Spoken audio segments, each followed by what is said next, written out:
One of the best ways to prepare for retirement is to look at those who have already been through it. So today we're talking about 3 of the biggest regrets that we hear from people that have already retired.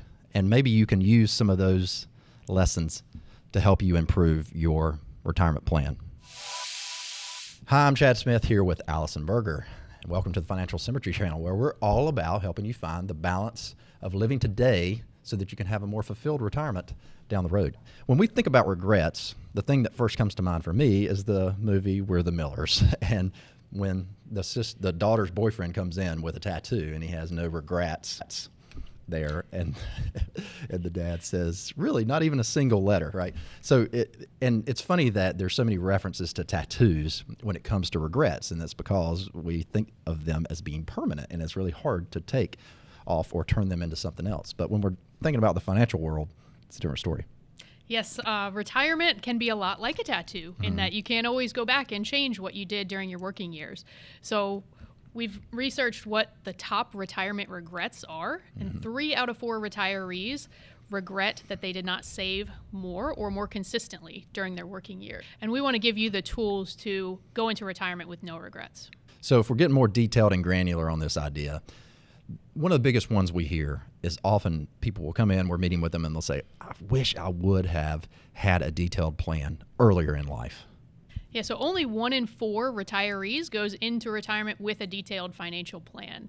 Kind of interesting, too, because 3 out of 4 wish they had saved more during retirement. So I think those numbers are very telling that it really puts you in a prepared position to enter into retirement and not be surprised by things that come up along the way, particularly inflation, healthcare costs, home maintenance, things like that that might otherwise eat away at those savings that you have. And what I like about this is it forces you to think through your values and what you're trying to live retirement for. That's a big part of a few books that we like to recommend to clients. One, Your Retirement Quest, which walks through a really detailed process and coming up with a plan and a detailed approach to defining your purpose and your values. And then also the New Retirement Mentality by Mitch Anthony, who it's another way of working through these decisions and thought processes. And really they act like workbooks, so you can kind of think through this process. And I like to quote, because we both recently went to Disney.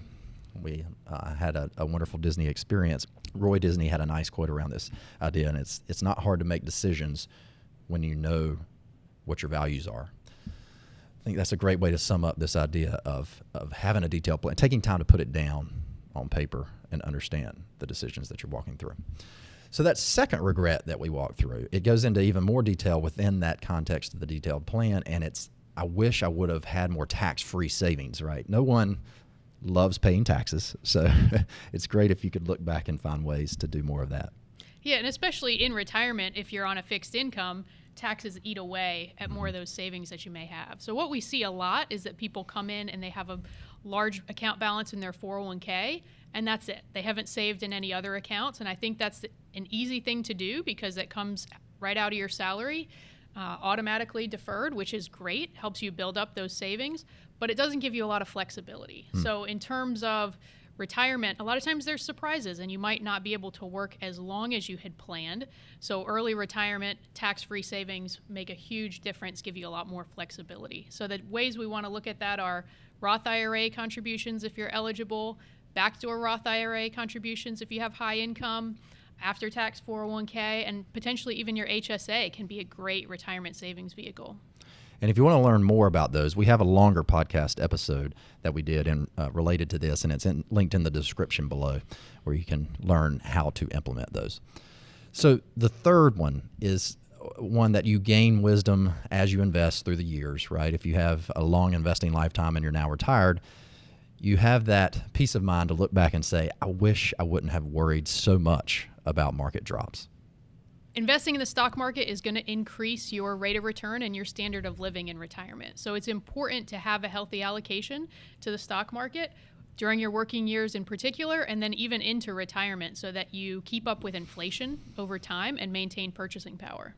Yeah, one of the stories and graphs that we walk through is that idea of missing the best days when you're investing. And when you're trying to time the market, it's easy to think that you could miss out on the drops but be in for the gains.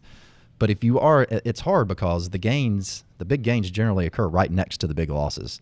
And if you look at this graph and you see just missing the best 5 days, it uses $1,000 as an example to show you, but it looks at a period from 1990 to 2018. So a long time period, but if you were just to miss the best 5 days there and you started with $10,000, you miss out on $44,000 of growth, which is a new car. That's a new car. Tough pill to swallow, I was going to say, but yeah, a new car is a better example there. So really it's about when you're in reality, you're thinking about planning, you're trying to bring the future back to today so that you can make better decisions in this aspect. One of the ways that we have profiled that in a previous video is talking about how do you invest at all-time highs. And you can watch that video below here. We've linked it for you.